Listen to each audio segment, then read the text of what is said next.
Hello.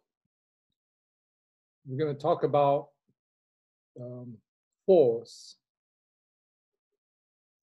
on an electric charge, on a charge. This charge is moving in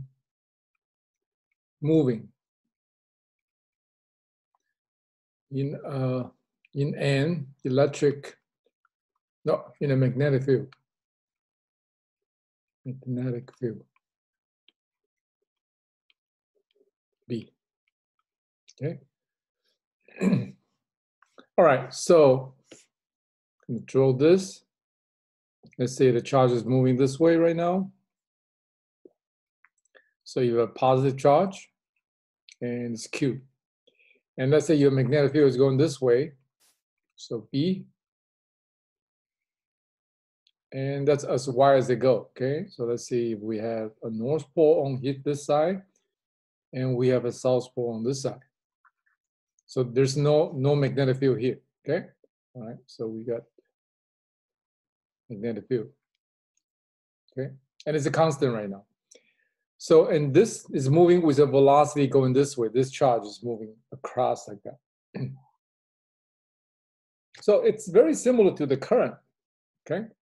So then in this case, the force experienced by this charge, the F on the Q, right? On the Q, and it's a magnetic force, right?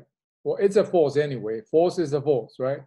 It's a force in the magnetic field, right? So this force is equal to, it's the Q, right? Q first, kind of like the I, right? So I, the current, right? Times the velocity, okay? Velocity is a vector, right? So velocity is going this way, and then times, well, this is just kind of just a regular times, okay? This is not a dot. So this is V cross B, okay? So this is a cross product again. So the only thing is that cross product give you a vector, okay?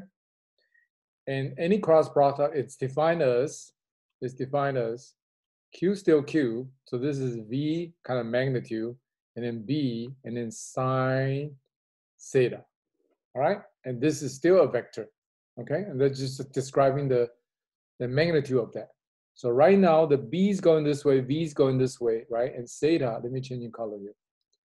So theta, it's the angle between V and B, okay? So in this case, it's this angle here, which is theta.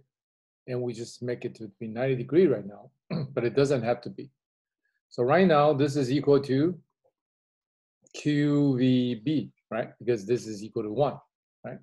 So this F is equal to QVB now. So that's what you have. And for the direction, we need to introduce the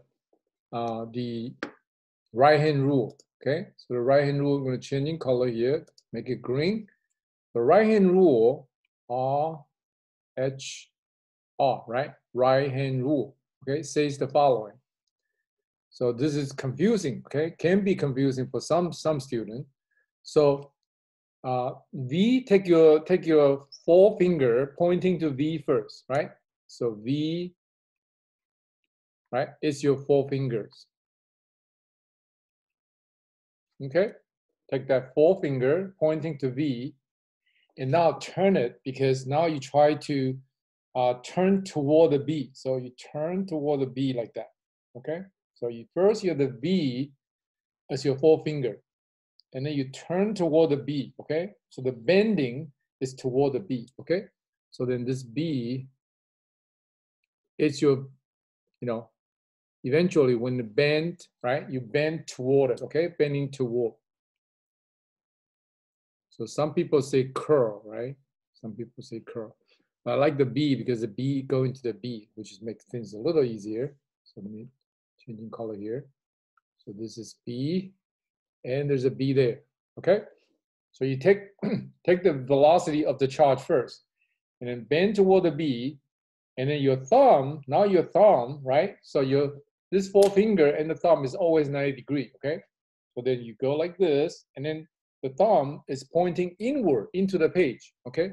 So then this charge would experience a force going inward. So the F that's on this charge right now is going inward. So the going inward, you describe that as that. This just means inward, into the page, okay? That's into the page right now. So that is your direction, and that's a right-hand rule. And the topic is force on a moving charge in a magnetic field B, all right? And your results is QVB, and there's a cross product there. So the cross product give you a vector, which is the F here.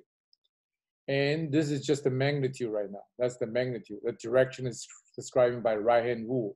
So you go V, forefinger, B to B, and then your thumb, right? Your thumb is your F. Right? F is your thumb's direction.